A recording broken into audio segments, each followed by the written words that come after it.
आज তোমাদের কিছু প্রশ্নের উত্তর দেব এই ভিডিওর মাধ্যমে। আমি আমার ছেলেকে কোন ভিটামিন D3টা খাওয়াই সেটা তোমাদেরকে দেখিয়ে দিচ্ছি। তোমরা চাইলে কিন্তু এটা খাওয়াতে পারো, অবশ্যই ডাক্তারের পরামর্শ নিয়ে। তোমরা এটাও জানতে চেয়েছো এটা আমি প্রতিদিন কবার করে খাওয়াই। প্রতিদিন সকালে একবার করে 1 ফোঁটা করে খাওয়াই। আর এটা নিশ্চয়ই কম বেশি সবারই জানা আছে যে ভিটামিন D3 কিন্তু 1 বছর পর্যন্ত খাওয়াতে হয়। সকালবেলা বাচ্চা ঘুম থেকে ওঠার পরই কিন্তু এটা খাইয়ে দিতে হয়। তোমরা আমাকে অনেকেই জিজ্ঞাসা করেছো আমি আমার বাচ্চাকে সবসময় প্যাম্পার্স পরিয়ে রাখি কেন। সবসময় ওকে প্যাম্পার্স পরিয়ে রাখি না, ওয়েদার খারাপ থাকলে তবেই ওকে প্যাম্পার্স পরিয়ে রাখি, কারণ সবসময় কাঁথা শুকনো হয় না। আবার অনেক সময় ওয়েদার খারাপ থাকলে শুধুমাত্র রাতে ওকে প্যাম্পার্স পরিয়ে রাখি, এছাড়া অন্য কোনো সময় পরিয়ে রাখা হয় না।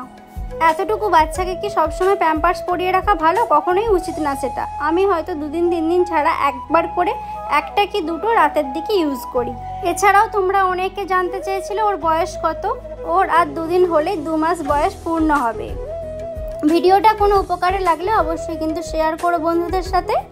আমার ভিডিওগুলো যদি ভালো লাগে তাহলে আমাকে ফলো করে অবশ্যই পাশে থেকো। চলো আজকের মতো বিদায় নিচ্ছি এখানে, টাটা।